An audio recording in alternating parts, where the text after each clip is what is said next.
মঠের দেওয়ালে বিশেষ ধরনের নকশা খোদাই করা হয়েছে, যেটি হিন্দু ও বৌদ্ধ স্থাপত্য শিল্পের কিছু মিল দেখা যায়। এর গম্বুজ আকৃতির উপরের অংশ মুঘল আমলের শৈলীর সাথে মিলে যায়, তবে এর ভিত্তি ও গঠন অনেকটাই বাংলার নিজস্ব স্থাপত্য শিল্পের প্রতিফলন।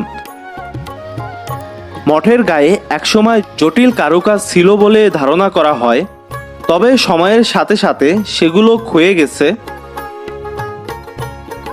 তবে এখনও কিছু অংশে সূক্ষ্ম অলঙ্করণ দেখা যায়, যা প্রমাণ করে কতটা নিখুঁত শিল্পকর্ম এখানে ব্যবহার হয়েছিল।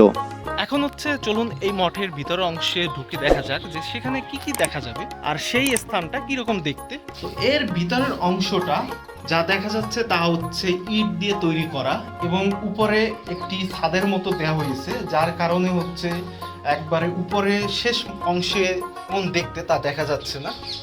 তবে এর ভিতরের যে পুরাতন ইটের কারুকার্য তা দেখা যাচ্ছে এবং এটি কিন্তু বেশ প্রাচীন, তাই রক্ষণাবেক্ষণের অভাবে এর যে ইটগুলো সেগুলো বেশ অনেকই ইটের পরিমাণ কমে গেছে, যা এখানে দেখলেই বোঝা যাচ্ছে যে অনেক ইট নেই এই স্থানে, যেগুলো হয়তো বা রক্ষণাবেক্ষণের অভাবে পড়ে গেছে।